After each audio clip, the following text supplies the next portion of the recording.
So thank you for introducing me, Dylan. And so a little bit more about me so you can see how I went into this territory of psychedelics. It was not at all my background, my young years. I was not at all. Uh, I grew up in a very traditional Catholic Parisian family in France, and not at all destined for this, really. Um, and I had some experiences when I was 19, actually. And so just about more or less your age. Um, so I was traveling in South America, and I don't know if some of you have read my book. If you wish to read my book, you'll read some more about that. But I was traveling in South America, um, doing a road trip. And when I arrived in Bolivia, I was able to partake in a ceremony with mescaline, which is really a very ancient traditional cactus plant that is used in ceremony for many, many thousands of years by the people in the northern Peru and in Bolivia and this region. And this experience that was really profound because it was really what Aldous Huxley was talking about. He was having an experience of mescaline when he wrote The Doors of Perceptions. And that experience really literally opened my doors of perception, my door of what an expanded sense of consciousness would feel like and how I would perceive the world and myself and nature and other people in a very um, different way that I had never even imagined possible. So that was an interesting day, I'll say, which led me later on to have my own little exploring. Some of them really good, some of them very unwise. Just being a little wild and rambunctious. So I did what I did. But then when I came here, I decided to come to the United States in 1981. I guess you were not born yet. I came here. I was 25, and I came here, and I decided to study healing arts. I wanted to study body work and different ways of working on the body. I was a dancer, and I was very much into the physical self and how we express ourselves on a physical level. So I did that, and shortly after, about 3 years after I came here, I was working and I was, supporting myself and all this. I met some people in the Bay Area, in Oakland actually, who were involved in sort of a therapeutic environment in which journeys were um, uh, contained right in that thread of personal development and therapy. And these people were sort of a community. I mean, they were clients of this man who was called the Medicine Man and was a very interesting Native American and Mexican man of a very sort of a tribal originally from the Southwest and the mountain of Mexico.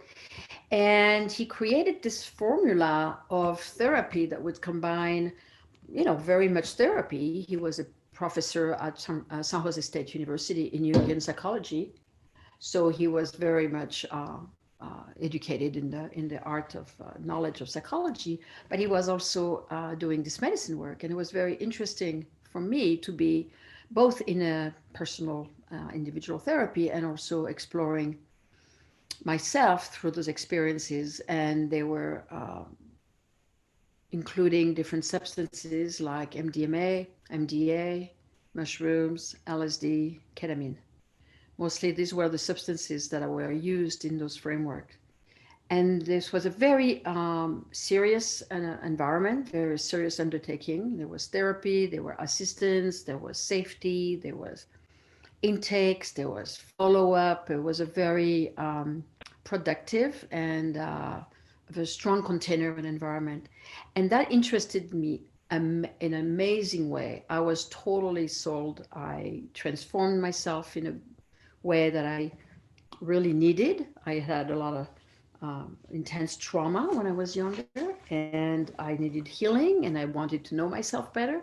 So I went into this kind of with curiosity, and I wanted some very good and serious environment for myself. I was not about to get high and get crazy, and I wanted something safe.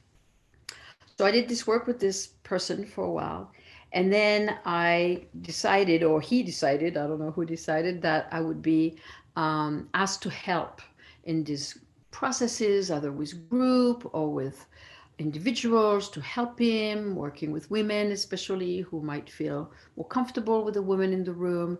And then in groups, when there was this group journeys with a small group of people, 5, 6 people, and I would be helping and doing all kinds of different exercises and guiding the work during the actual ingestion of the substance. He was there, of course. I was his assistant essentially, and that was really educative. I learned a lot. I watched a lot. I observed. I absorbed. I asked a lot of questions. I learned in different ways to understand what was really happening. And there was not a lot of narrative at the time about this world of psychedelics. That was 85, 6, 7, whatever, something like that, 54, like that.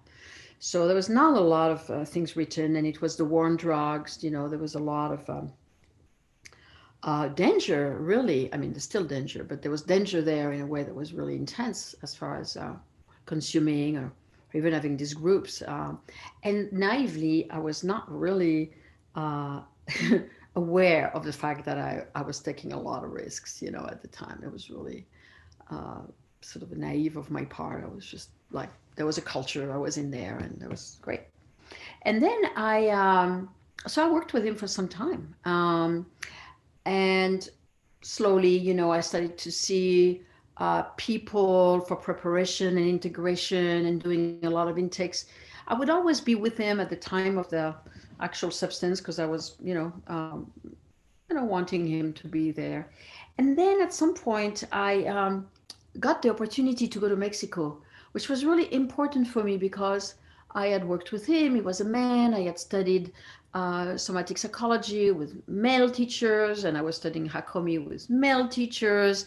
I mean, it was very much of a man's world out there, and a lot of the psychedelics were, guided by men, and it was a lot of men world. The Timothy Leary, Ralph Metzner, Ram Dass, all the people that I was hanging out with were all men. So they were nice, but they were all men.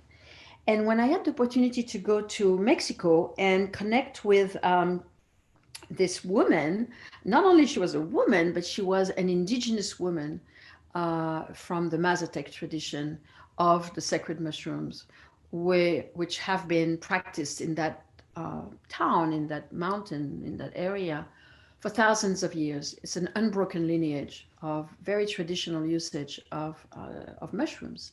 And I got very fascinated because the way in which Pablo and I used to hold this mushroom work was therapeutic, and I was a counselor. I was studying and I was practicing, and I was seeing clients, and I was very much in a psychotherapeutic framework. And yet I was really feeling in my own experiences that I was touching material or information or a sort of a lineage of these mushrooms that was very fascinating for me. So I decided to go to Mexico. I was invited there, and I decided to go. And I met this woman, and she sort of took me under her wings, I should say, something like that. I don't know quite how to say it, but she took me under her wing, and she decided to show me her work.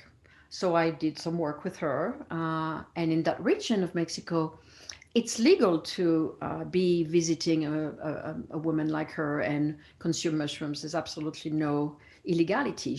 That's her practice. She's protected by constitution in Mexico for practicing a traditional spiritual right. And so she has the right to distribute and assist people during the experience. So I felt good about that, that I could consume mushrooms there and be totally safe. And so I did that, and then I did that again and again and again. And I kept going there for over 20 years, essentially. And for 20 years, I was in an evolving relationship where my initial curiosity and learning and, again, absorbing and trying to understand through my dialogues with her in Spanish. She spoke some Spanish. Um, she spoke mostly Mazatec, but also Spanish.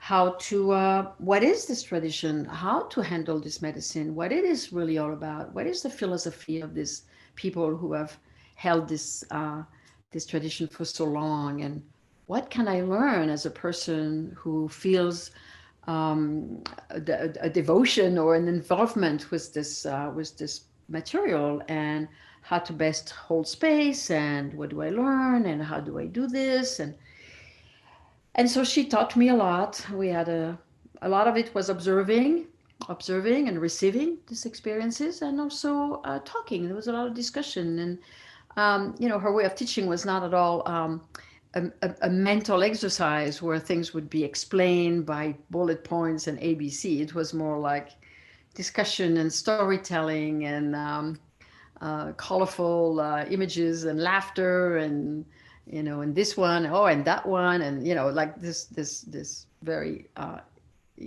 hysterical stories about various people and what they go through and the healing they do, but also the wildness of the space. So I learned a lot from her, and over the years I have taken a lot of people there, and I have trained people to guide these and facilitate those experiences in a way that is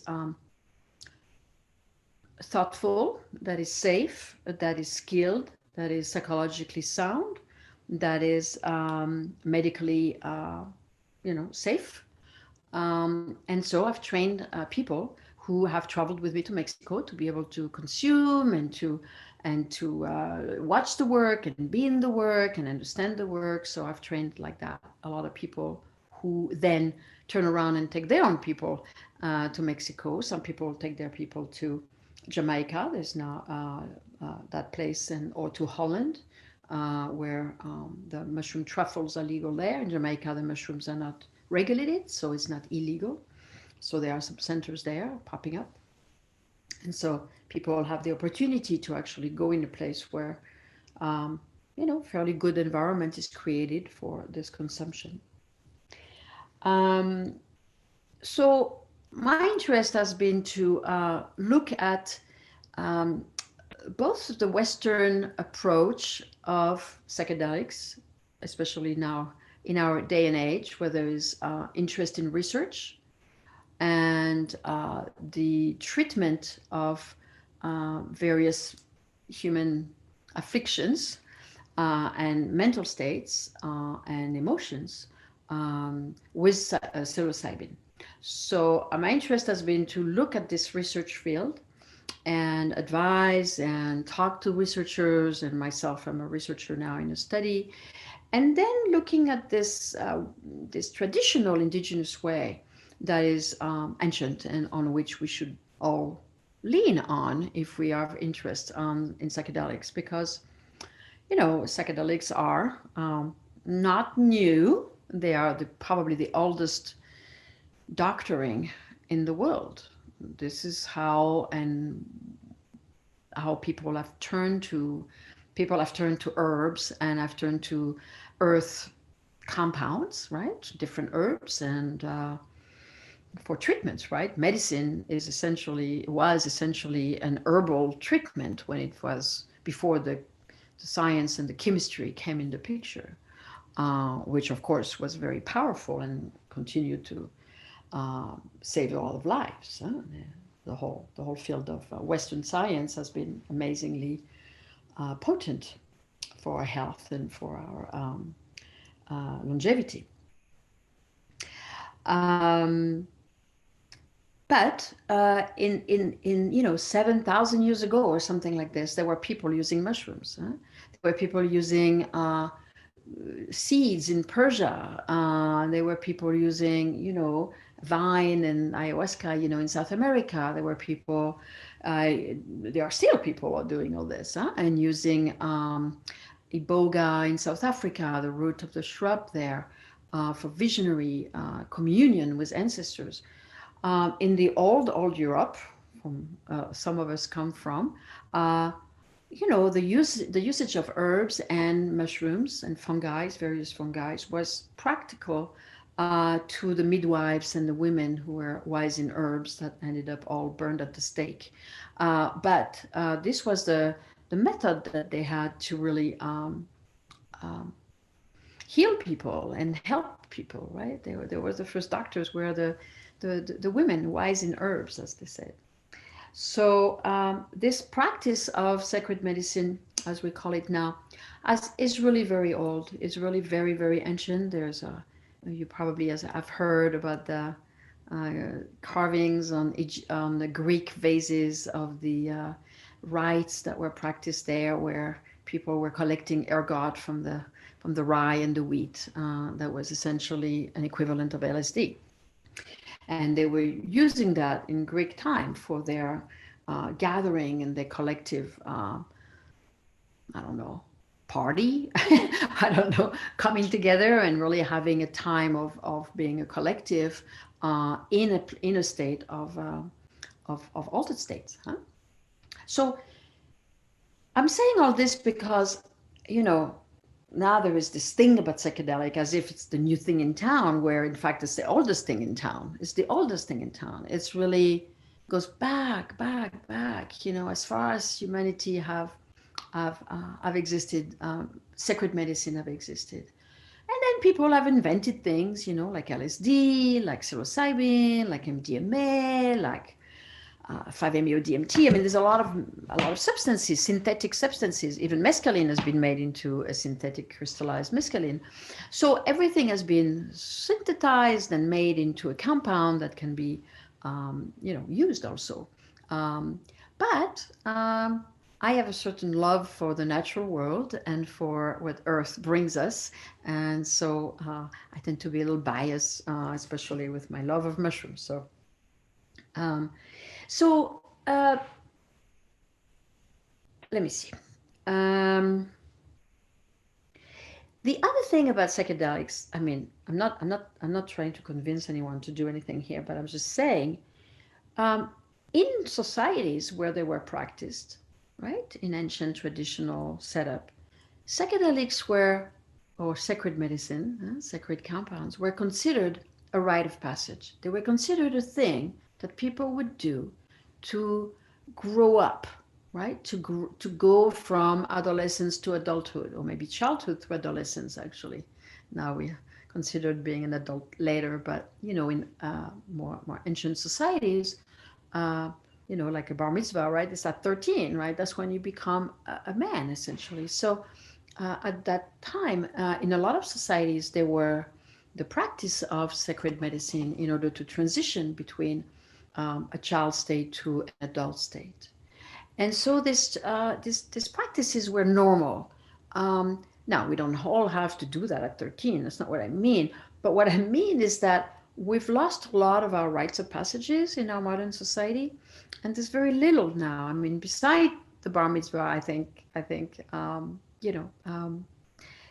there's not a lot of rites of passages for people. I don't know what you've been through, and maybe you've been through some rite of passages, which I'm really glad for you if that happened. But it's not very included in society anymore, and in families, unfortunately. And what I mean by that is that in the old days, taking a substance to expand your consciousness was considered part of society and part of what would make you part of the adult world. And so it was normal, having a transpersonal experience, we could call it that way. It's part of our human nature. It's part of what a lot of us want. I mean, we dream, we are in a altered states, right? Or we go jogging and we're in an altered state. So we go dancing a lot and we're in an altered state. So we get drunk or we get high, we smoke pot, whatever, and we go into an altered states. And those altered states are something that in traditional society is actually indispensable for life. It's a thing that should be part of the human experience. So, because it should be part of what makes us grow up and makes us consider the world and relationship and the collective life, as well as our connection with the natural world, because it's so indispensable to life, it should be done in a very thoughtful, traditional, or ritualistic way. So it takes its potency, it takes its value and its meaning in a different way than if it's not intentional. So, Well, so they were Francois, used in. Uh-huh. we have a couple of questions if you don't mind just quickly answering them. Okay.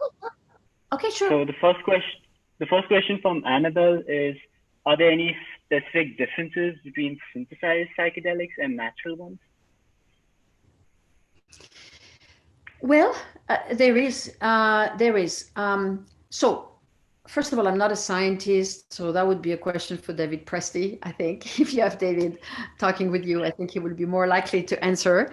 But it is known that, for example, in the mushroom, there are other molecules besides psilocybin, obviously, and the psilocybin is one of the components of psilocybin mushrooms. And so the rest of the component, which are optimizing the absorption of psilocybin and which are also helping with other protein in the brain, are not there when you extract just the psilocybin. So some things are lost in translation, so to speak. You know, we're losing some of the components and the complexity of the mushroom itself. And secondly, when we use synthetic material, we lose the earth. We lose the vibration of the earth itself, where this medicine comes from. And in traditional societies, the vibration of the earth, or the presence of the earth in those compounds, is very important, if not, the most important ingredient of the experience. The fact that the earth is present in the material. So Paul Stamets, who is a great mycolog, as you may know, would be very inclined to answer much more in sophisticated ways, because he knows a lot more what makes the mushroom, and what makes psilocybin a different compound altogether.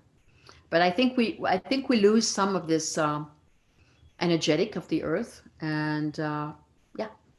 I mean, when mescaline, I've tried the two. I've tried the mescaline in San Pedro cactus or peyote, and I've tried the synthetic mescaline, and I don't find it the same. I mean, the effect of being altered, sure, it's there, and psilocybin is creating an experience, of course.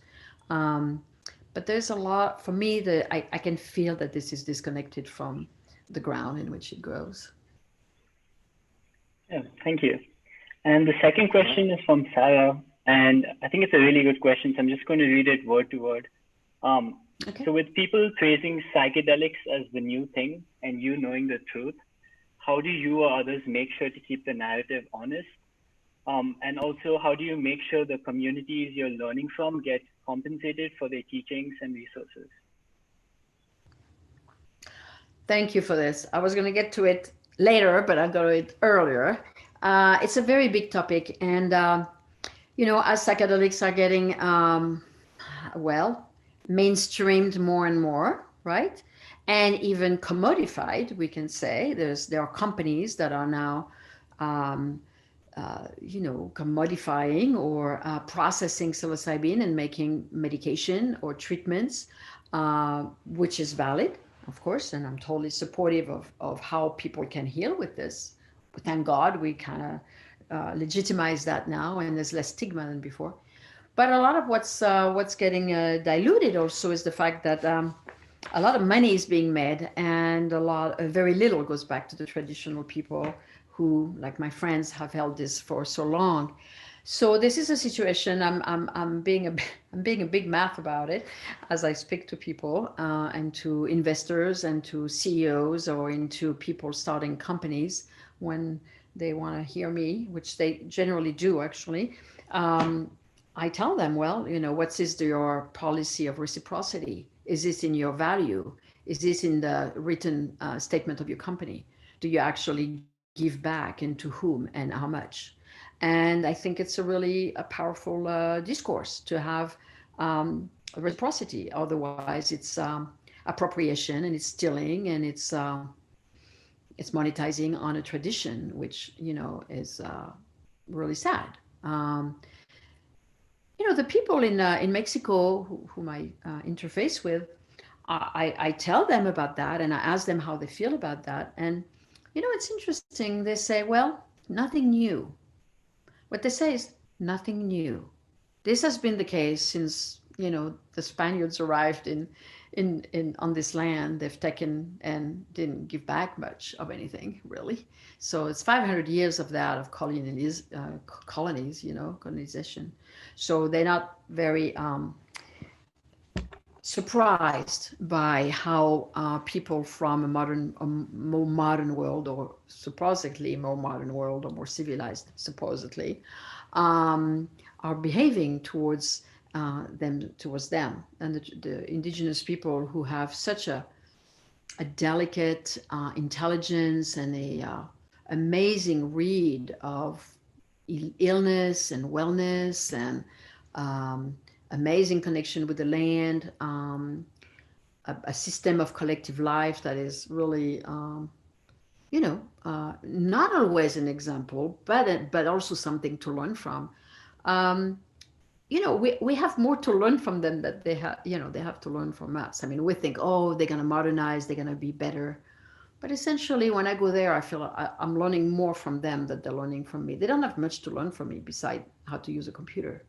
I mean, really, um, and having a cell phone. And I mean, that's really all they need from me. They don't need anything else. I mean, I, I take that back. The other thing they learned from me is communication skills.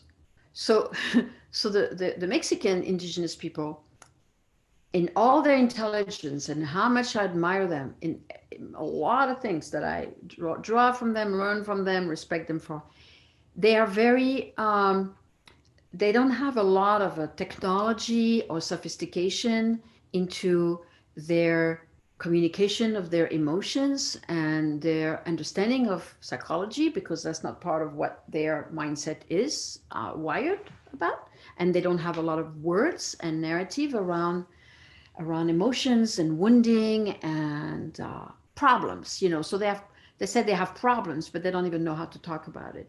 So as a therapist, when I go there, I find myself sitting in my office, so to speak, having to listen and to sort of counsel. And because we know each other and we love each other, they feel they trust me, and I'm not there to judge them, of course, but to help them and support them. And they, over the years, I've learned to actually appreciate and value the angle that I can bring onto their problems or fights or dynamics amongst people in the family or in the town, or other healers or other problems they have. So but as far as reciprocity, on a personal level, because of my connection with this family and this town, I have been over the years making sure that um, some of my work as a counselor and as my economy, so to speak, would be some of it would be shared with them. So I have supported kids to go to school and university, or if someone gets sick, they know I have their back, and I've supported various surgeries and doctors and appointment, or the cell phones all come from my from my donations, and like that. I have been on a personal level very involved. But I would do that for my kids, or I would do that for my siblings and friends. So I would do that if I had something to share and someone needed it, and I had what it took. I would share anyway. So for me, they're my family, so I feel it's the same thing. And they don't have a lot of access to economy. So I mean, they work. They have some jobs, but when the work, for example, when the work of my friend, because my teacher passed away 2 years ago, the woman I write in the book about. So her daughter, who is very, very close to me, of course, continues her work, and her work is about holding ceremonies. So with COVID, you can imagine there's nobody coming, right? Nobody travels, neither from Mexico or from Argentina or Greece or Russia or, and so, or the States or Canada. So there's not a lot of people coming to partake in those ceremonies. So the economy has been really hurt by COVID. So I help them. And so the reciprocity is few folds. I think that recognizing that this practice of psilocybin is actually grounded in a tradition, in a land, somewhere on the planet is important.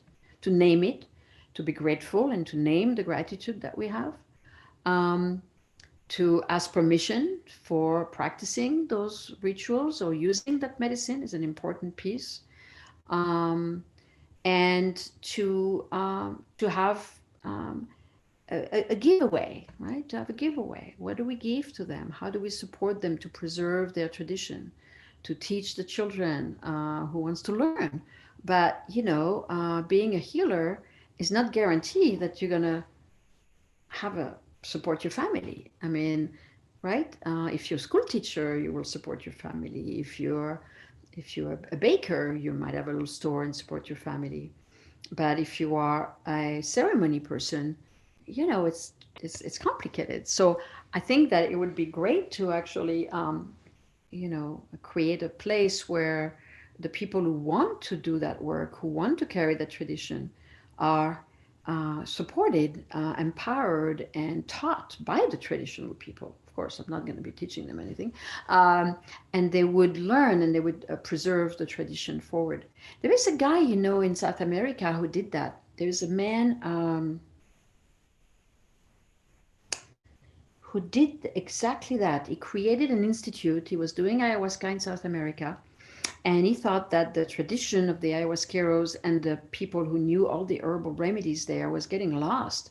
The young people were actually going to town and leaving the forest or leaving the village and becoming, whatever, in town and losing the contact with the tradition. So he created an institute in the middle of the forest, where the elders would be actually teaching the younger people who wanted to learn the art and craft of herbal remedies and medicine work, to actually learn that and really be instructed over time and apprenticed, so to speak. And this center was paid for, built, and the elders were paid for their instructions to the younger people. The younger people were, given some place to work, and people sent to them to be able to receive those ceremonies. So I think it was a very beautiful project, to create that for the continuation of this tradition.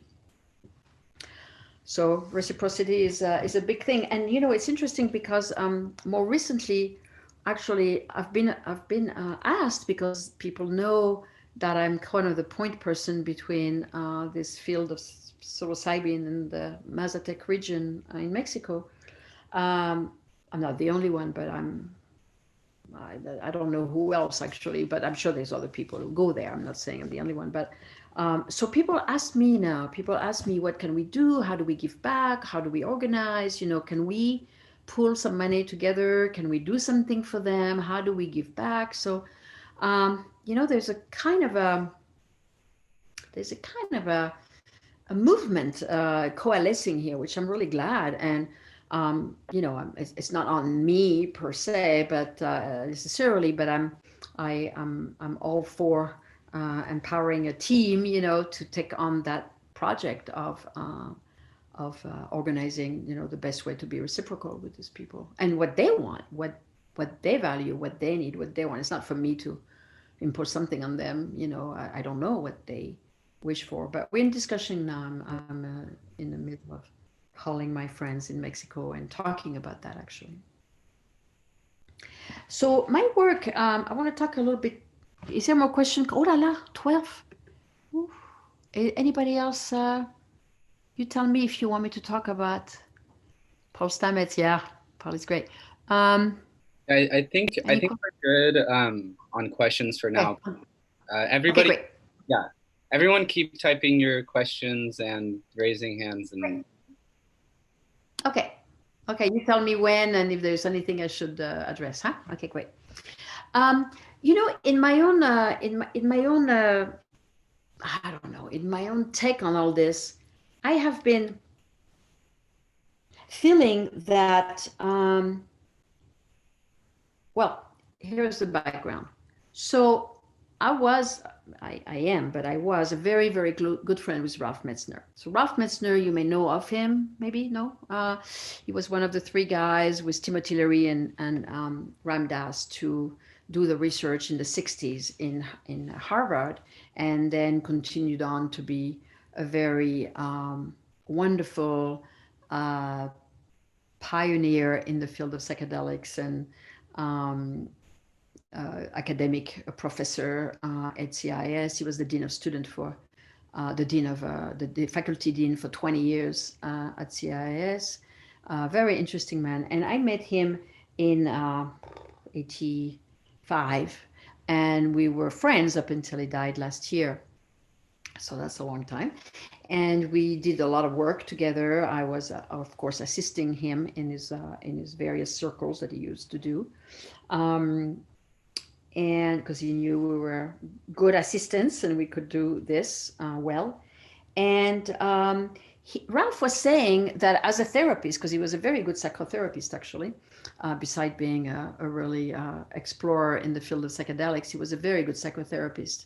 And he was always saying that the time spent in a journey should be the same time spent in preparation and spent in integration. So if you have a journey, an experience, say, in psilocybin that lasts about 5 hours, you should have 5 hours of preparation and 5 hours of dedicated integration, and like a working integration, not just like, okay, I'm thinking about it, but like with a guide, with someone who helps you in the before and in the after. And it was a deeper understanding of what he had written earlier. That was the traditional set and setting. And so when we talk about set and setting in psychedelic experience, we're talking about set, meaning your mindset.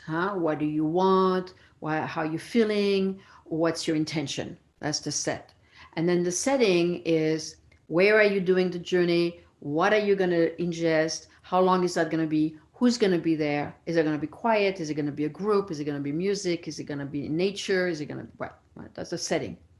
So Ralph was talking about set and setting with Timothy Leary and all this. And then what was really interesting also is that he started the narrative around what is it like to really prepare and what is it like to really integrate.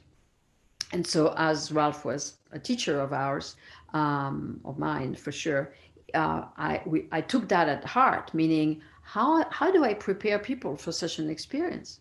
How do I follow them up afterwards and provide a support and understanding, not interpretation, but a debriefing, or like decoding the images or the symbolism that may have happened. And how do I know the people well enough? I mean, if they're my clients on an ongoing basis, because I'm a counselor, well, that's fine. I know my clients. But if they are, kind of showing up in Mexico, when I'm there, how do I prepare people? How do I actually sit down and hear who they are? Did they have a horrible trauma in the childhood? Did they come from a depleted environment? Are they sick with something? Or what do they want from this experience? Or why did they come here? So I have a lot of questions.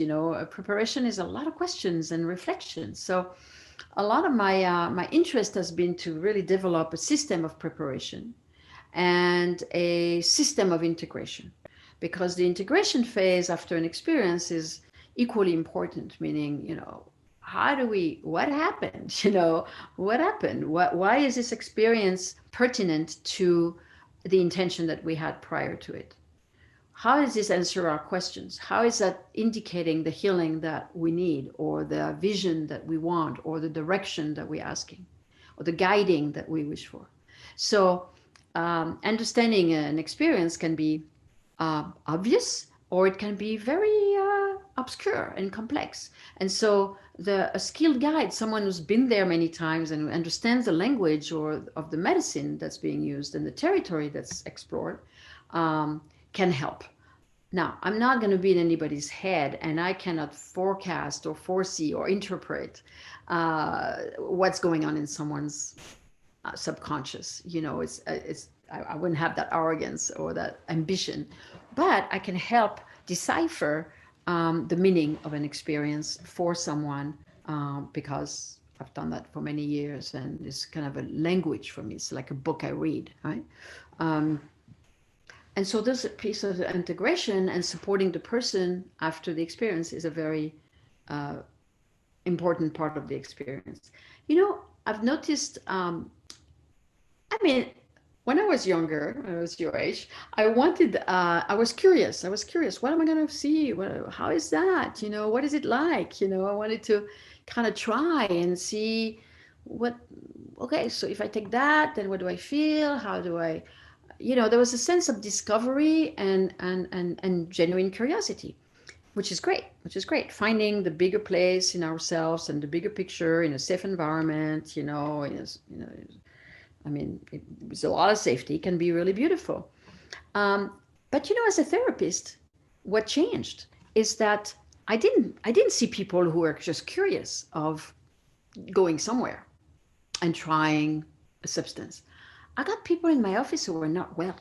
I got people who were wounded, who had been abused, the mother was alcoholic, or the father was absent, or there was a neighbor who abused them sexually, or there was poverty, or there was war, or there was separation of families, or there were terrible stuff, or a sibling died drowned, or I don't know, things happen in families that are really, really, or someone's life that is very difficult. Or the parents have been in trauma. The parents have been in a war zone. The parents have been abandoned by their mother, or the father died, or whatever.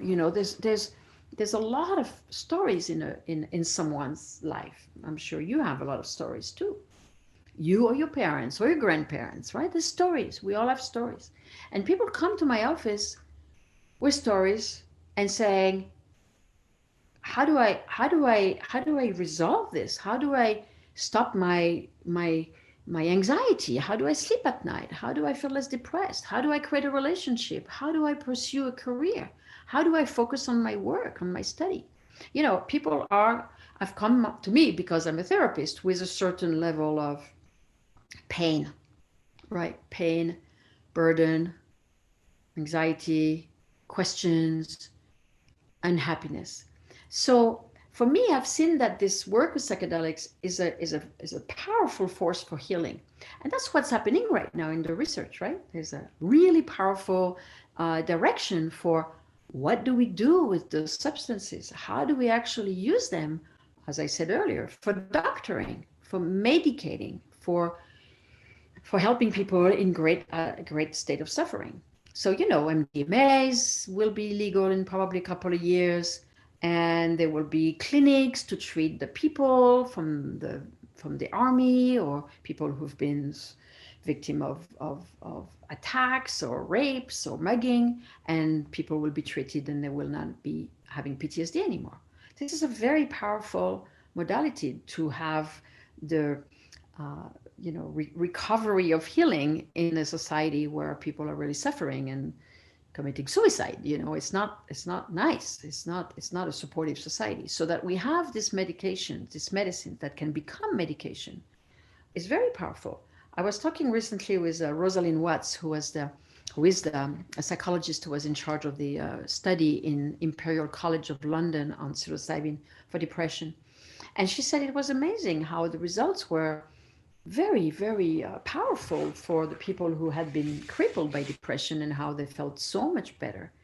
And well, good, right? I mean, we want the treatment to move forward. We want those pills, even if they're synthetic pills, even if they're not the earth medicine yet, to be available to people, right? So the treatment is very powerful. The treatment aspect, the aspect of healing, how people go to psychedelic for healing. The regulars antidepressant or all these different medication are not, sorry, my phone's ringing, but are not really helpful, or they're helpful for a little while and then they stop being helpful, or people are on anti-anxiety for 15 years and it's bad. I mean, the side effects are terrible. It doesn't really help. And so that there are this medication through medicine available is a really great revolution of medicine. And psychiatric medicine hasn't had anything nice for 25 years that could actually help people. So we are glad to see the reemergence of medicines for medication. But there is another thing too, psychedelics are now also considered an element of growth, meaning you don't need to be sick and you don't need to be traumatized to have a meaningful experience with psychedelic. You can have an experience just because you want to expand your consciousness, just because, like I said earlier, it's your birthright. You feel you have the right to explore what other dimensions in myself can I reach, can I connect with, what is my experience of spirituality. Is that meaningful? Do I need that? How do I connect with my impact on the world? What do I want to be? What do I want to dedicate or put my mind, my intelligence in? I mean, here you are, a lot of young people, with in Berkeley, right? I mean, you're in the heart of the potency here. And some people choose to do that. I'm not saying you should, but some people choose to do psychedelic for the sake of direction, for the sake of inspiration. How do I make an impact? What do I want to be? Do I want to be a successful businessman and make $20 billion? It's fine. That's fine. If that's your goal, I don't judge that. Do I want to impact the world with the environment? Do I want to bring social justice? Do I want to bring more equality? Do I want to bring girls' right or equality of gender in the workplace? Or so all those considerations, all those thoughts and goals are very, very valid as come from when one explores psychedelics.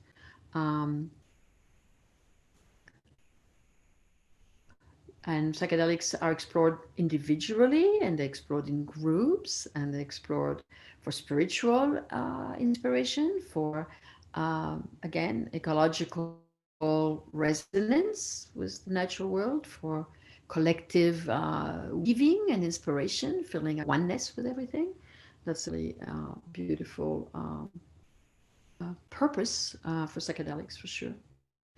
So, there's a lot of reasons to explore. The thing is, part of what I've been really attentive to in my work is, again, looking back at the traditional way psychedelics have been used, is that there is a guide. In traditional way, the people in Mexico or in Africa or in South America, they don't take the substance and go somewhere by themselves and do it. I mean, maybe if you're a master, you do that for yourself. That's true, and I do that. But that's different. That's many years later. But as an explorer, as a beginner, or as someone who wants to be going deep, or doing some powerful healing when the healing is needed, a guide is also needed, because a guide creates a container, creates safety, creates skill, a sense of mastery that the person who journeys can lean on. And it's very hard to explain. I've done both, and I know what it's like to do it alone, and I certainly know what it's like to do it with someone who holds the space for me and is hopefully skilled at what they do.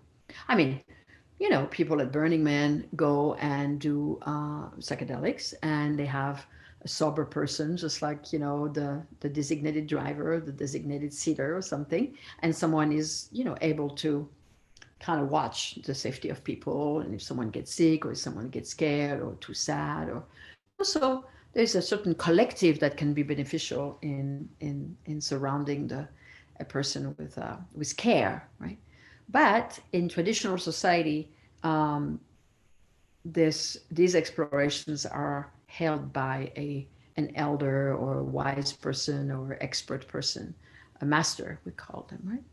Who can then create the depth of environment for the person to go into. So in Mexico, they always say that the journeyer goes as far as the guide is skilled. So, this kind of proportionate deepening in their experiences depends on the mastery of the guide. And the more masterful, the deeper the journey, essentially, or the bigger, or the more the widest journey, the more expanding, and the more mystical and mythical the journey. I think that we are in a very interesting time as far as psychedelic goes. There is the research is opening, and as I said earlier, MDMA, psilocybin. I think there's research on LSD. I think there's research on ayahuasca. There's research on a toad medicine also, which is saliva of a toad, which is gathered or milked rather from the gland, and then it's being offered as the toad is always vaporized, and then is synthesized into the 5-MeO-DMT, which is then either vaporized or insufflated. And those experiences, all these different medicines have been now the subject of research in medical setting, university setting, and it's like broadening everywhere. Which is good, meaning, the society or the official people are taking that at heart and seriously and listening to the science. So and it's really, really good. And I feel like it's it makes me giggle a little bit, because now finally science is recognizing that maybe there's something to it. Whereas, in traditional societies, they've known it had something to it for thousands of years, but now that science is looking at it, all of a sudden becomes legitimate, as if it was not before, which says a lot about how we consider indigenous knowledge, right? Indigenous knowledge is inferior to what science is, apparently. So it's a discrepancy of what we think intelligence is again, but that's okay. That's okay. I mean, it's good. It's good. It's all good. It's going forward. It's healing people. That's what matters. There's also a great movement of decriminalization, as you know. I'm sure some of you may be even involved in it. So the decrim movement is working very well. Oakland passed, I think, last year. Was it last year? I remember I went to speak at the city council for the decrim day, or trying to convince the city council members. So Oakland and Denver and Ann Arbor and Santa Cruz, and like that. A lot of cities, don't forget, I'm sure there's more to the list. Francois? Yeah. We have another question. Victor asks, what is your experience with psychedelics as a tool to face the fear of death? Yeah.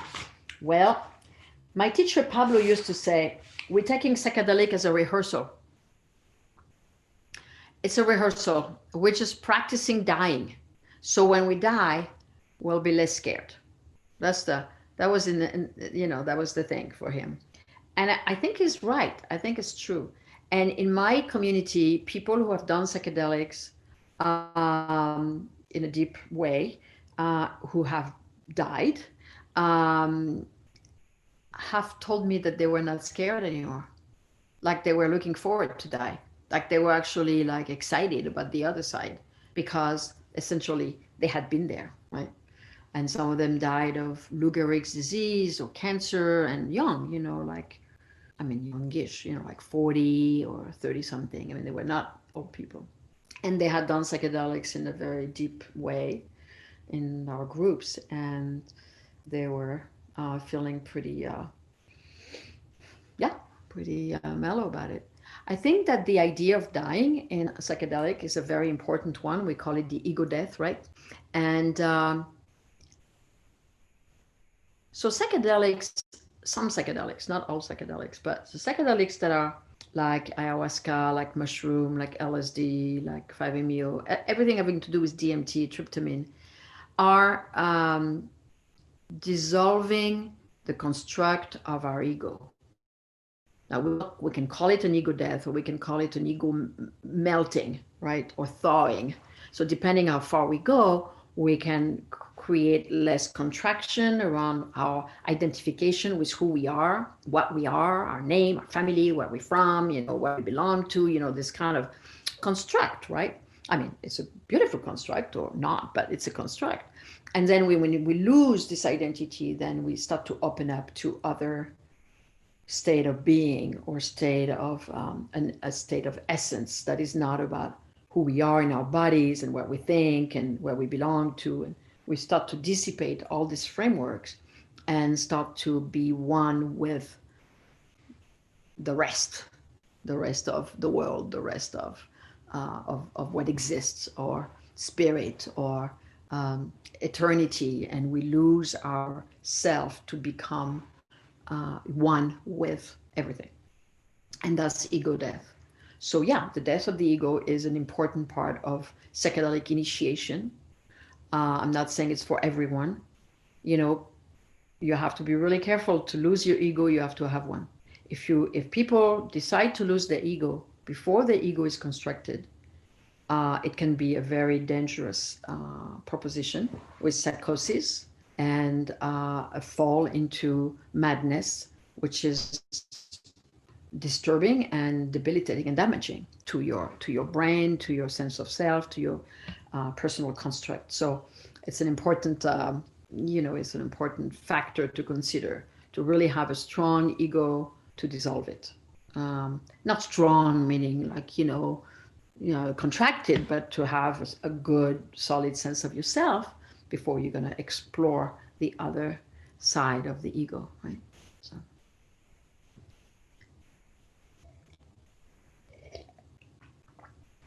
yes, I definitely think that point is overlooked. Yeah. Mm-hmm. Yeah, this is a big topic. I mean, I've seen people, and maybe you have known some, who went into very powerful experiences and ended up being very fragmented on the other side, possibly because it was too much, or it was too strong, or they didn't have enough preparation, or maybe they didn't have enough ego strength. And I say that without, I mean, I know plenty of grown-up adults who don't have much of ego strength. And I tell them, I don't think it's the right idea for you. Because it's not a matter of age, in other words. I mean, of course, when you're a child, you don't have a lot of ego strength and a lot of sense of yourself. To dissipate that sense of self, you have to have oneself, right? But I know adults who went to South America or even here and did some substance that was very strong, very intense, and very destabilizing, and had a very hard time returning and reconstructing the ego, essentially the identity. Even because when you're here in this reality, you need an identity. You don't want to float around like you don't know who you are. You want to be able to know your name and who where you live and where you belong. I mean, that's part of what being alive in this society is. And some people don't reintegrate very well, and that's a concern. So that's why I think, entering a place of exploration with psychedelic really,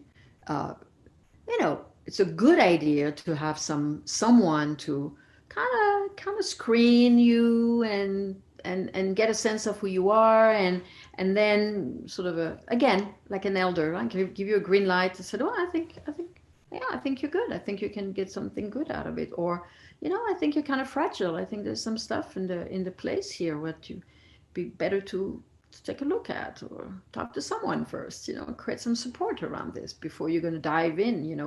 where's the edge of the pool, right? Now you're going to dive in from the board, the big board, and then where are you going to swim to when you come up to the surface, you know? So I think that the safety of the framework again, not just in the journey itself, but also in what contains the whole process.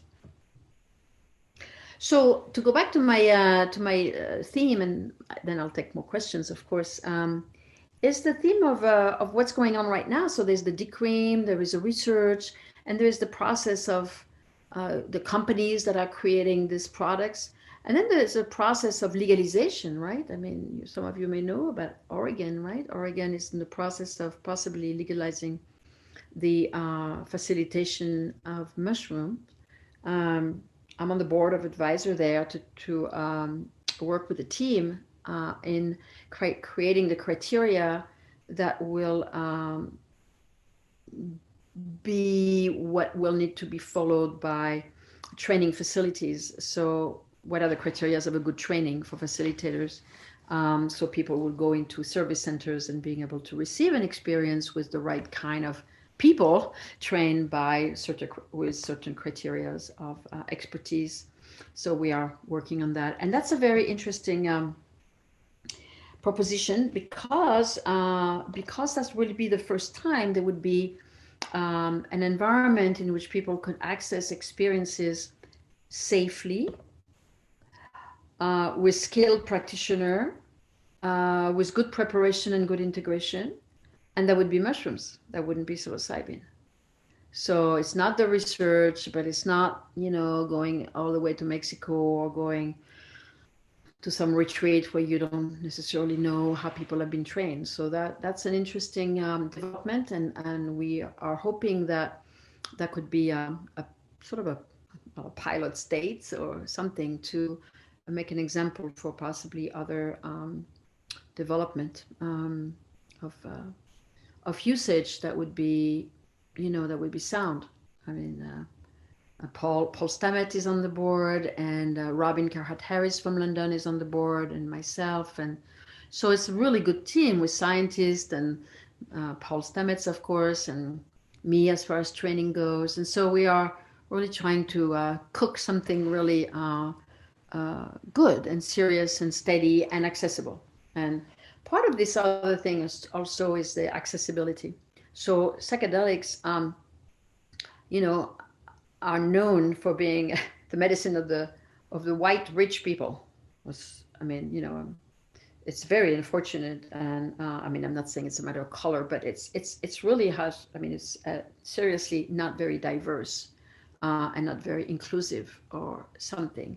So there's a great awareness now, or for some years, that have been developing to be attentive to the diversity and to the Black Lives Matter movement and inclusiveness of people from many different backgrounds and communities. So this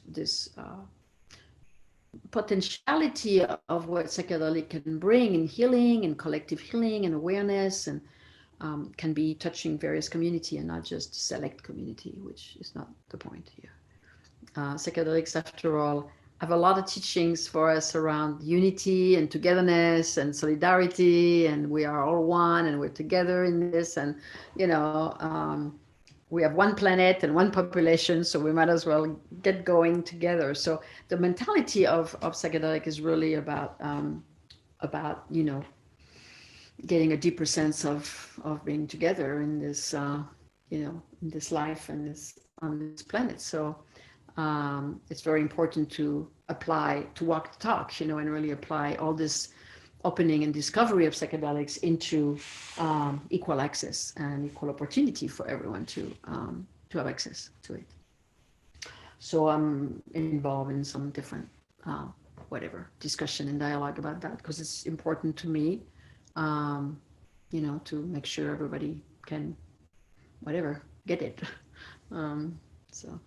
I have a question sort of related to that. I'm just wondering, because what you're talking about right now sounds a lot different than the history from the 60s, the Timothy Leary stuff that we learned about last week.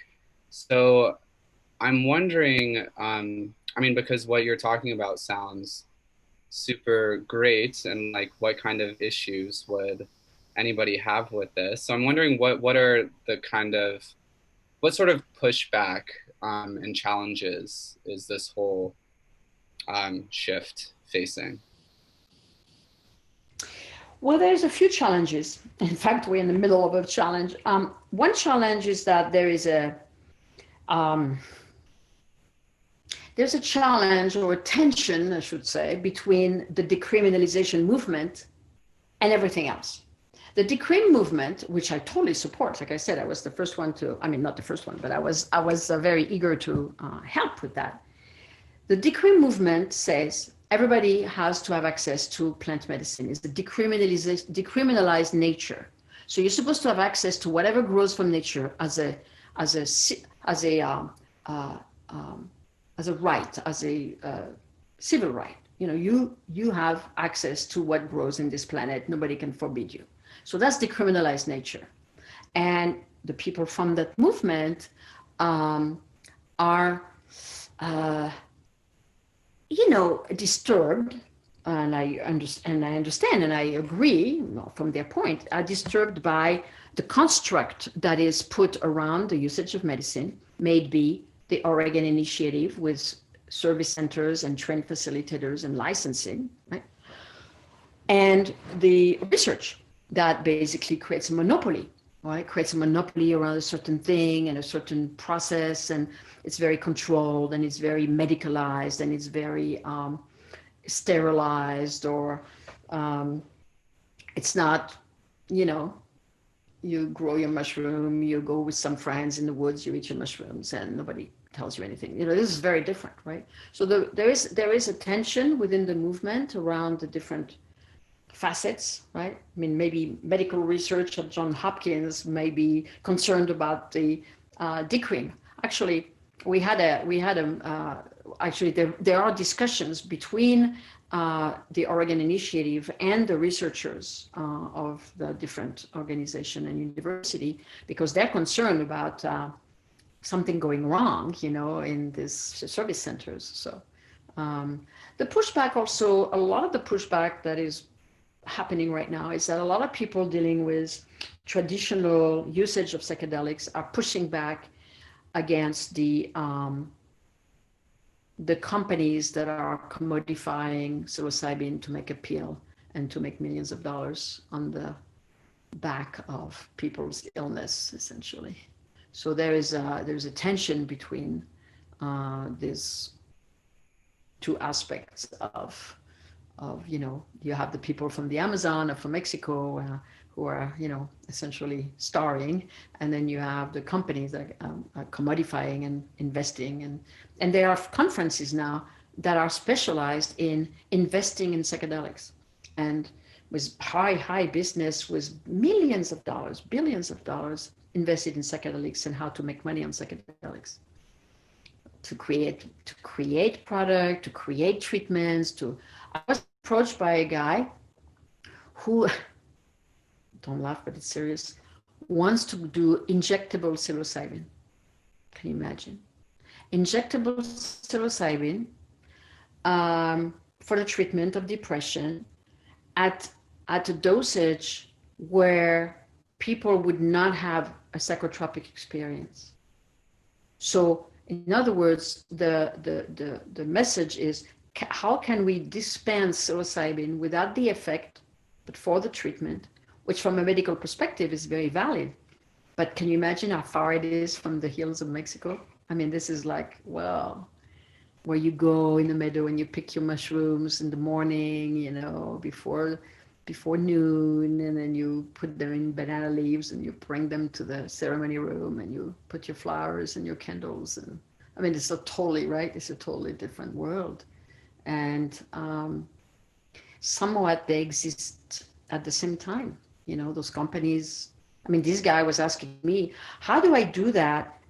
This guy said, so I want to create integration with an app on the phone So people would be integrating the experience on their own with an app and checking boxes or something, for a way of integrating the experience. I mean, it was like, I couldn't believe. I'm like, wow, I was telling the guy, I have to kind of let my mind wrap itself around this concept, because it's so obscure to me. It's so different from anything I'm even thinking of, or projecting, that I have to kind of let my mind expand to that possibility. I mean, I told him, let me know when you have something written up that's a little more fleshed out, because I said, wow, doesn't sound very much my vein of interest, but I'm curious, The other thing that has been interesting is there is this guy in London named Ben Sessa, very interesting guy. If you want to follow him on Facebook or something, Ben Sessa, Sessa, very interesting guy. He's really, really great, and he's doing a MDMA study in London. And when the idea of substance without effect, right? I don't know if it was psilocybin or what was it that he wanted, something that didn't have any effect. There was sub effect. Maybe it was ketamine, I forgot. And he said, there was a lot of fury going on Facebook on his page. And he said, well, you know what? If I find a psychedelic that is below the threshold of a trip, right? Where people are gonna, if I find something like this, I can treat children.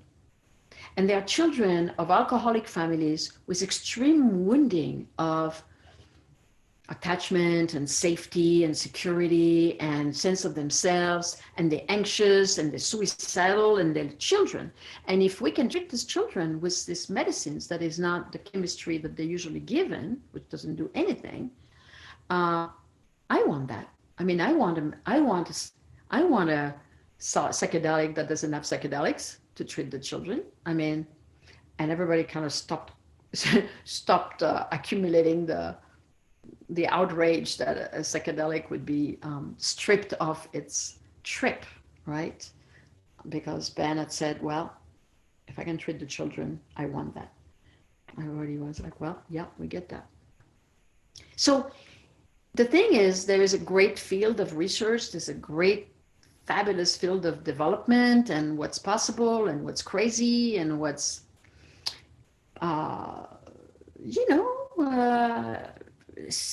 genuinely interesting. I mean, if we can treat the veterans that don't kill themselves when they come back from Afghanistan, we should be able to treat the children of families who are, very disturbed. Or we should be able to, I don't know, inject psilocybin. Everything is possible, it's just a matter of looking at the big picture and how all this field of psychedelic is becoming more and more part of our conversation of healing and medicine and curing and consciousness. I think everything is valid. It's just a matter of how we do all this. How we. Yeah. Thank you so much for that answer. There are a couple more questions in the chat, but I want to make sure that Vita and Victor have an opportunity to ask the questions that they prepared in advance. So if either of you two are ready to ask, or if you want to ask anything that hasn't already been addressed, feel free to ask. Hi there. I actually wanted to ask you, because in reading your articles, I noticed you made a distinction of the self existing in this unscathed, wise being. And I was curious if you know anything about IFS therapy, or if you integrate it into your work. Mm-hmm. Yes, IFS therapy is integral family system. It's Schwartz, I forgot, Dick Schwartz, this man who created this method. Very, very interesting method of parts. It's working with different parts of yourself internally. So you can have the the wise self, you can have the wounded child, you can have the loving parent, you could have the not loving parent, and you can create this inner dialogue essentially. There's different version of IFS. There's IFS, voice dialogue. It comes out of Gestalt, which is like different parts of yourself talking to each other essentially. I find that the IFS is very interesting in medicine work, what we call medicine work, psychedelic work, because when we are in an experience like this, we really connect with specific aspects of ourselves, and we can see how they are in relation to each other, or what is the optimal relationship with my inner wounded child or scared child and my wise adult now. So there is the sort of a wounded small self, and then the wise self that can hold the entire picture. So yes, IFS is very resonant with the work of inner world psychedelic work. Yeah. Thank you, Vita. Thank you. Thank you. And I actually had another question as to, out of all the different psychedelic medicines and their energies, why did you choose to work with the spirit of psilocybin or mushroom? Well, I don't know if I chose that or it chose me. I'm not sure anymore. I found I think I chose this because of my interest in psychology.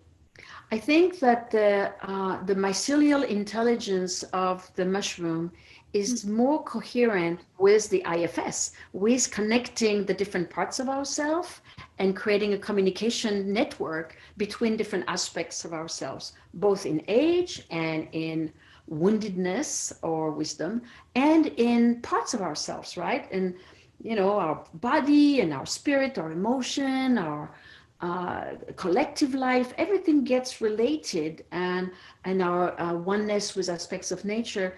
And when we're in the mushroom work, we have this template of this mycelial intelligence that really regulates and controls, or in a good way, the work that takes place inside us, and everything gets sort of interchanged and communicated upon, and known by the other parts, and there's this kind of a circulation of energy within the system that I find very interesting, and more repairing and more holistic than if I was doing other medicines. Now, every medicine has its own character and its own beauty and its own personality and its own ecology. So when I take mescaline cactus, I'm dealing with a cactus. I'm not dealing with a little mushroom, a little fresh mushroom. I'm dealing with a big cactus, that grows slowly, that is spiny, that you have to peel and cook and this and that. I mean, it's a whole process, right? And so it's a different organism. It's a different chemistry. It's a different landscape. It's a different effect. And this is beautiful too. Huh? Ayahuasca is a beautiful thing, but it's a vine, it's a jungle, it's a very different environment that teaches an amazing, skill of survival, right? Skill of resilience and skill of strength and going towards, the light. And well, mushrooms are not like that. Mushrooms are all about circulation and communication and mycelial network. And for me, this, because of my interest in psychological field, I have found that more simpatico with my own skills. Thank you, Vita. I understand that. Thank you. Yeah, welcome. Thank you, Vita. Victor, is there anything else that you want to add? In one of your articles, you talk about the art of integration. And you mentioned that in indigenous cultures, like the ritual of taking psychedelics is already woven in with day-to-day life. So there's less need for intentional integration practices. So I was wondering if what we can do as a society, in contemporary society and modern society, to strive for that. If you have anything to say. Yeah, well, thank you for that, Victor. I mean, integration for me is my sort of a crusade almost, I kind of bore people with it. But because I believe that what we have a responsibility for is really to, I mean, it's a big word, okay, but to honor the place in us that wants to enter a psychedelic state. What in us is really engaged in this moment or in this practice or in this trip, right? What do we want? What do we come from with? What do we ask? And so then when we ask something and we get some answer or some images or some experience or sensations or whatever state, then what do we do with this? And so I think that we have a responsibility towards ourselves. I mean, it's not even towards the medicine, it's that too, but certainly a teacher, medicine being a relationship with a teacher, it's honoring the teacher to do something with the answer, right?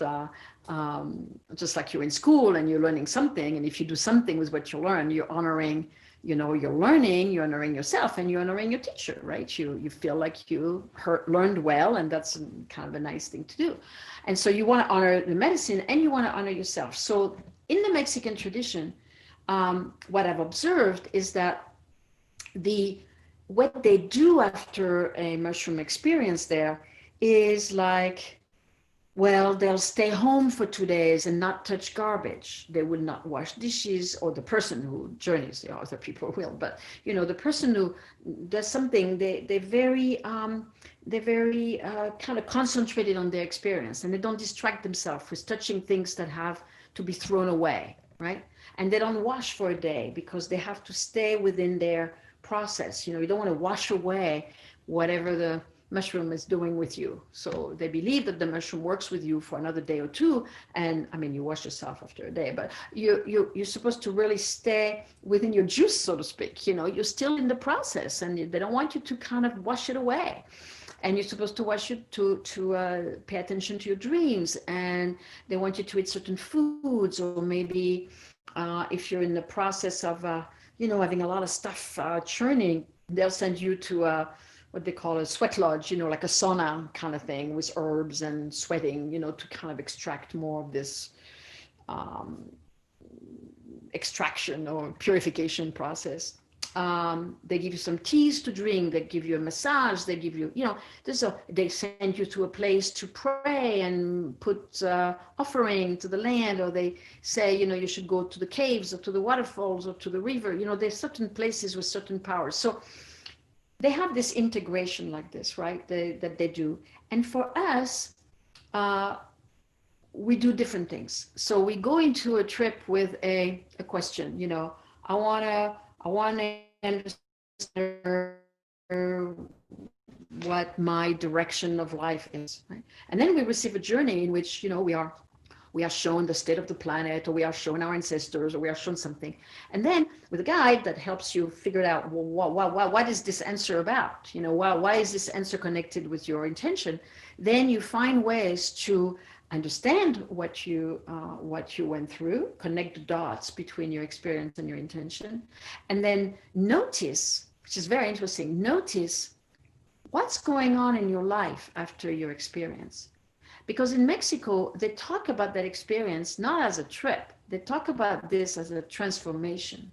So who you were before and who you are after is essentially two different people. And that's sort of the purpose. You want to transform, you want to expand.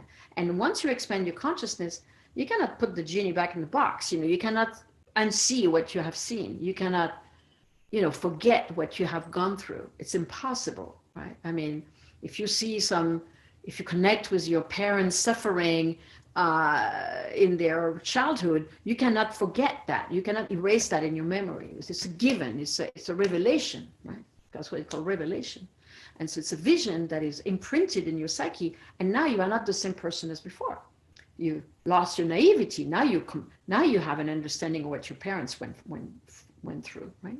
Or your sibling or some you open your heart and your mind to the reality of someone else's life, and that changes you. So then what do you do with that transformation? How do you become more How do you feel yourself more tender or more interested or more curious or asking question or wanting to create, more collective harmony, and how you're going to put that to work. So a lot of integration has to do with concretizing ideas, concretizing, innovations or projects or new things in life that feel like they come to you, and now you want to do that. Now you feel like motivated. So integration has a lot to do with putting in practice things that you see. And in the Mazatec world, they say, well, you see who you are after a journey. There's a person before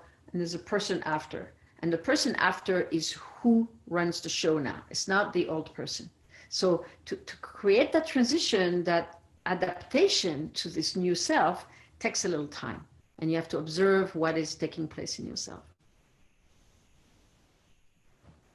Thank you, Victor. Good question. Thank you. Thank you.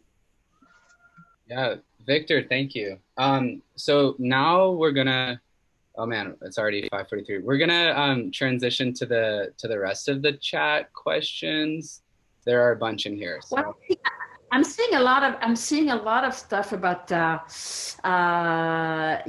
last thing about the upcoming business side of post-legalized substance, like River is asking that or mentioning that. Compass. Yeah. Yeah. The Compass people. Okay, I know them very well. That's the sad thing. I know George and Katya very well, and it's a sad story, you guys, because when Katya, I met them in 2013 or something, and they were, needing help personally. Let's put it this way, and so. My husband and I did help them, and then they created Compass out of it. So it's a kind of a weird position for me because I have affection for them and I know how this helped them and their families. And then they had a great idea, said, oh my God, it's so helpful. Why don't we do something with this? And George, being a businessman as he is, had this, idea of creating a medication. And so that's what he's doing.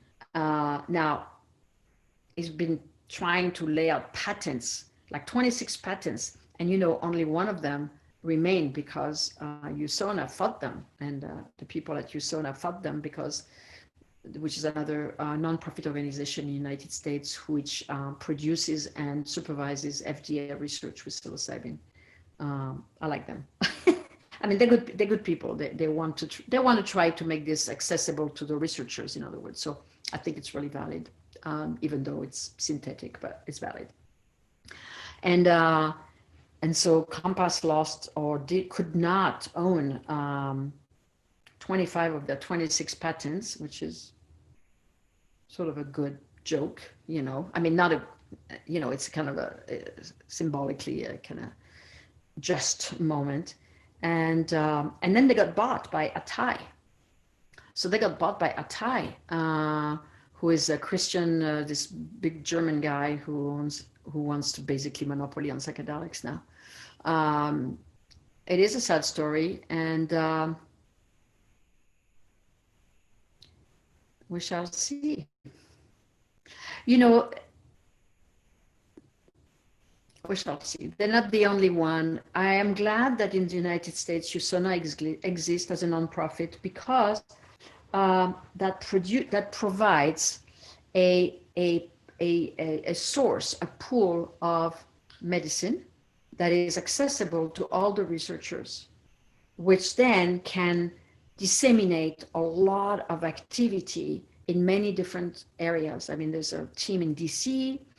I'm doing a study in LA on COVID-related grief with psilocybin, with a team of palliative care physicians there that I'm really, really glad to be part of, really good people. So there's research everywhere going on, everywhere in the country. And USONA is making this psilocybin available. I mean, I don't know what's going to happen in Berkeley with the center, that David Presti is opening with Michael and this other person. and Selena. So I've read about that, and I imagine they're going to get the psilocybin from USONA to do their research. I would imagine, right? Because so it's good that there is a source of an unowned. I mean, it's by USONA, but it's very willingly distributed to many different research programs, which is great. Which will create a culture of multiplicity of programs, right? Multiplicity of research that will sort of counterbalance this, attempt to monopolize psilocybin with Compass and that company, and this other one, injectable psilocybin, which the guy wants to patent, and if he patents that, that's that, because nobody is doing that yet. So if he gets that patent, that's going to be his forever. Cool. Thank you. Yeah. I think we have about 4 or 5 chat questions, so hopefully we'll get through them all, but no worry if we can't. Okay. But you were just talking about the after time of the experience, like the days following interview with Victor. And so someone else was curious, mentioned a few times the preparation before the experience. Can you just elaborate on what the preparation itself entails? Sure. Thank you. So the preparation entails, well, it depends how deep you want to go. Depends how much preparation you want to do. There is the minimum preparation, which is having a good set and setting, like I said earlier, meaning a good mindset. You're not stressed out. You're not just exhausted. You're not stressed out. You just didn't have a huge fight with your parents or something. You're just kind of in a good mind state. You do a little meditation, and you find a quiet space. You have maybe a friend watching or being close. The phone is unplugged. You don't drink alcohol the day before. You don't smoke a bunch of pot. You kind of prepare your experience in a way that's going to be, nice and meaningful. Maybe you have a nice playlist, that is, or no playlist, but you can do it in silence too. Or you go outside and you're in a safe place, not in the middle of the sun, and you have a friend nearby, and by a tree, and you're warm enough, and you fast before the ingestion of psychedelics. You want to not have food or toxicity in your system, and then you take your thing, and you whatever it is you're taking, and then you have your experience, and someone is kind of watching. So preparation can be that, and that's good. I mean, I would say it's probably the minimum preparation I would suggest, right? Now there's a different preparation, which is, using I have this model in my book that I talk about, the 5-aspect model, which is, looking at how you are on the body level, looking at how you function on the emotional level, looking how you function on the mind level. Is your mind constantly running, or are you quiet? Or how do you function on the spiritual level? Meaning, what's spirit for you? Do you have anything relating to spirit? Do you meditate? Do you sit by a tree? Do you go by the water and sit by the beach? Or do you have a practice, like a designated, ritual practice that you do from your family maybe, or from your tradition, or from something you invent? And then how are you doing on the level of your relationships? How are you getting along with people, with your family, with your friends, your boyfriend, girlfriend, partner, your collective, your schoolmates, or religious practice mate, or hobbies, or whatever. I mean, how are you in the collective? So that's another level of observation. And then who you are, or how you're doing with your environment, meaning, how is your place at home? Is that like really messy, really disorganized? Is it like really tidy and kind of, a little stiff? Or, how do you relate to your environment? Is it special to you? Is it the place of your inner self reflected around you? And then how you are in relation to nature. So when you look at if you want to do a deep preparation, you kind of track who you are in these different levels of your functioning. And you take a look at your inventory. I call it the inventory. So you take a look at all this and say, what what do I need to balance myself? What do I need to really have a state where I'm kind of in a good way? You know, I'm not emotionally a wreck, you know, or I'm not, my room is not a mess, or I do go to nature, or, you know, like that. So you want to look at your overall come from, and then you see what needs balance. And you can go into an experience wishing for a healing, a balancing of your state. Or you can also, of course, have a specific intention, like I'm having a really hard time with my mom, or you know, my grandmother is dying, and it's really hard for me. And, you know, looking at those topics that are more like poignant, more obvious, right? So you can go into a journey with a sort of a survey of your state and go for or ask for a healing and a balancing, or you can go with a special topic that you want to inquire and heal and explore. And then you want to be not drinking alcohol for 3 days before and not 3 days after.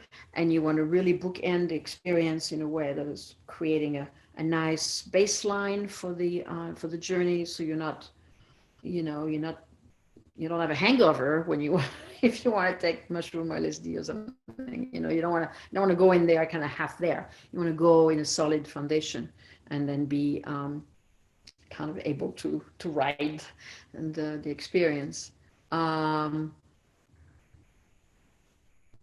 Yeah, and you want to make sure you're going to take notes right after, not many right after, but you want to really, uh, you know, pay attention to the content of your experience.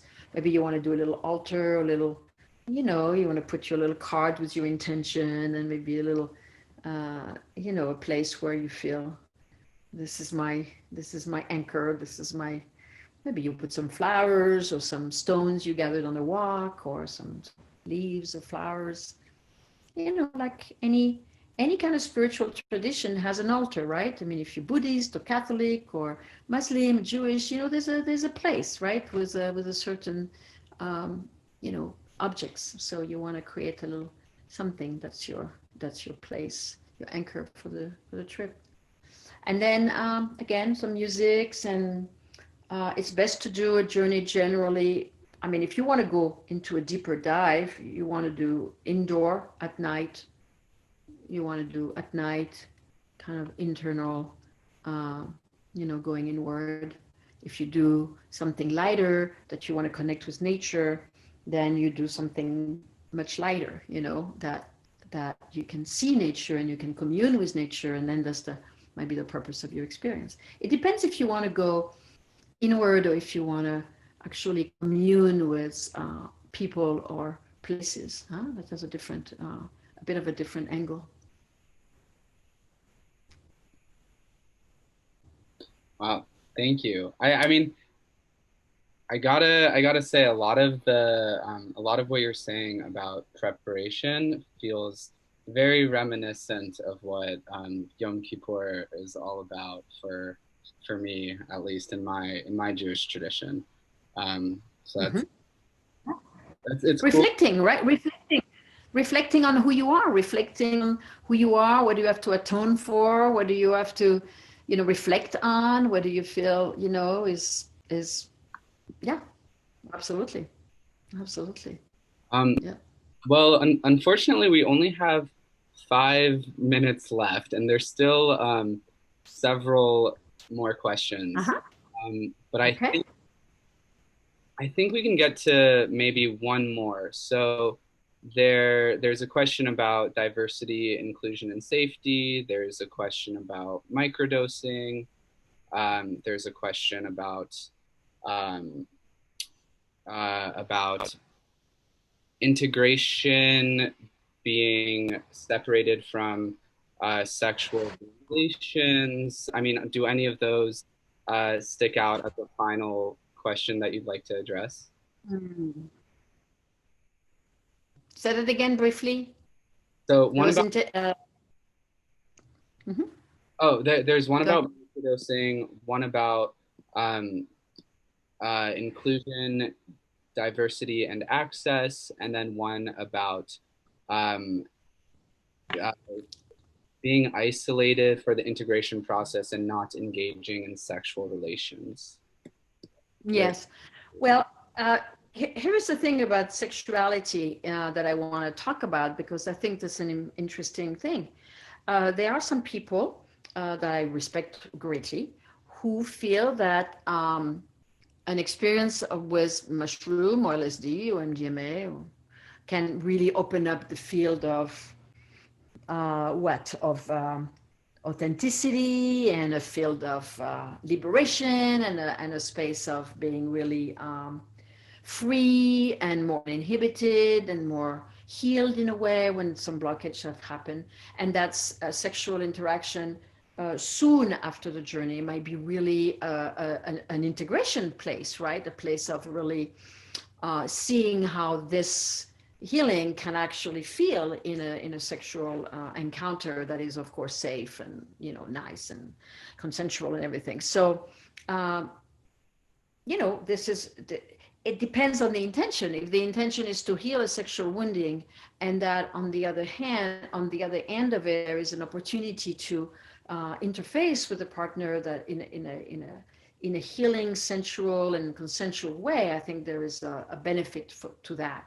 But that has to be that has to be an intention, you know. In the Mazatec tradition, they said that it's really important to not have sex like 4 days before and 4 days before and 4 days after. And the reason why is because beforehand, you want basically just like non-alcohol, no pot, no nothing. You want your baseline, you want your energy to be really with yourself, right? With you. You want all yourself energetically, your energetic body has to be sort of brought back to you.